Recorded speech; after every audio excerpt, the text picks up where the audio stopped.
നമ്മൾ പണ്ട് മുതലേ നമ്മുടെ അമ്മമാരിൽ നിന്ന് ചില കാര്യങ്ങൾ കണ്ടുപഠിക്കുമല്ലോ. അങ്ങനെ എനിക്ക് കിട്ടിയൊരു കാര്യമാണ് കേട്ടോ ഈ കൃഷി. അമ്മ കുഞ്ഞിൽ തൊട്ടേ ഇങ്ങനെ ചീരയും പയറും പടവലവും പാവലും ഒക്കെ ഇങ്ങനെ വെച്ച് ഞാൻ കണ്ടിട്ടുണ്ട്. അപ്പോൾ എനിക്കെന്തോ ഇപ്പോൾ കുറച്ച് ദിവസമായിട്ട് കുറച്ച് സമയമൊക്കെ കിട്ടിയപ്പോഴത്തേക്കും കുറച്ച് തൈകളും വിത്തും ഒക്കെ ഇരിക്കുന്നുണ്ട്. അപ്പോൾ എന്നാൽ പിന്നെ ഞാനും ഒരു സൈഡിൽ കൂടെ ഒന്ന് വെച്ച് ചെയ്ത് തുടങ്ങിയാലോ എന്ന് കരുതി ഓരോന്നോരോന്ന് ചെയ്തു വന്നപ്പോഴത്തേക്ക് എനിക്കും അതിൻ്റെ രസം അങ്ങോട്ട് പിടിച്ച്. നമ്മളിങ്ങനെ വിത്ത് പാകി അത് കിളിച്ച് വരുന്ന അതിൻ്റെ ഓരോ സ്റ്റേജും കണ്ട് അതിനകത്തൊരു കുഞ്ഞ് കായൊക്കെ കാണുമ്പോഴത്തേക്ക് കിട്ടുന്നൊരു സന്തോഷമുണ്ട് കേട്ടോ. പല കൃഷി വീഡിയോസിലും, അതായത് ഈ കൃഷി ചെയ്യുന്നവർ അവരുടെ എന്താ അടുക്കളത്തോട്ടമൊക്കെ കുഞ്ഞു കുഞ്ഞു തോട്ടമായിരിക്കേ, അതൊക്കെ കാണിക്കുന്നത് കാണുമ്പോഴത്തേക്ക് ഞാൻ ഇങ്ങനെ അവരിങ്ങനെ അതിനെക്കുറിച്ച് ഭയങ്കരമായിട്ട് ഇങ്ങനെ വർണ്ണിക്കുന്നത് കാണുമ്പോൾ അതിലേക്കൂടെ ഇറങ്ങി നടക്കുമ്പോൾ ഒരു സന്തോഷമാണ്. അതിൽ നിന്നൊരു കായ് കിട്ടുമ്പോൾ ഒരു സന്തോഷമാണെന്നൊക്കെ പറയുമ്പോഴത്തേക്ക് ഞാൻ അത് എന്ത് തരം സന്തോഷമാണ്, അങ്ങനെയൊക്കെ സന്തോഷം കിട്ടുമോ എന്നൊക്കെ ഞാൻ സത്യം പറഞ്ഞ് ചിന്തിച്ചിട്ടുണ്ട്.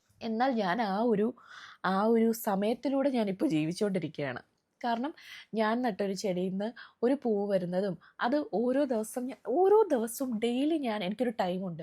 ആ ടൈമിൽ ഞാൻ അതിനോടൊക്കെ പോയി കാര്യം പറയാറുണ്ട്, സംസാരിക്കാറുണ്ട്. അതിന് ഓരോ ഇതൾ വരുന്നതും ഓരോ പൂ വരുന്നതും ഓരോ കുഞ്ഞിക്കായ് കാണുമ്പോഴത്തേക്കൊക്കെ ഞാൻ ഭയങ്കര ഹാപ്പിയാണ്. ഞാൻ ഫോട്ടോസ് എടുത്ത് സ്റ്റാറ്റസ് ഇടും.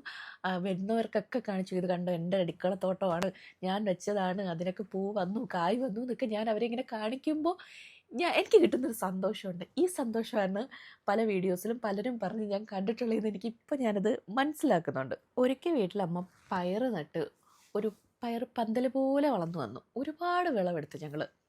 ആ ഒരു സമയത്ത് ഞാനിപ്പോഴും ഓർക്കുന്നു, അബി അനിയത്തി അവസാനം അമ്മയുടെ അമ്മ ഇനി പയറും കൊണ്ടൊന്നും ഈ വീട്ടിൽ വെക്കല്ലേ എന്ന് പറഞ്ഞൊരവസ്ഥയിൽ വരെ പോയിട്ടുണ്ട്. കാരണം പയർ മെഴുക്കുവരട്ടും, തോരനുണ്ടാക്കും, ഒഴിച്ചീറി ഉണ്ടാക്കും, എല്ലാത്തിനകത്തും ഒരു പയർ മഴമായിരുന്നു. ഇപ്പോൾ ഞാൻ എന്ത് തൈ കിട്ടിയാലും എന്ത് പച്ചക്കറി വിത്ത് കിട്ടിയാലും അപ്പോഴേ പോയി അത് എങ്ങനെയെങ്കിലും അതിൻ്റെ വിത്ത് ഉണക്കിയെടുക്കുക, അത് കുഴിച്ച് വെക്കുക, അതിനെ പോയി എന്നും അതിൻ്റെ ഒരു വളർച്ച നോക്കുക എന്നുള്ളതൊക്കെയാണ് എൻ്റെ ഇപ്പോഴത്തെ ഒരു ഹോബി. അത് വല്ലാത്തൊരു രസമാണ് കേട്ടോ.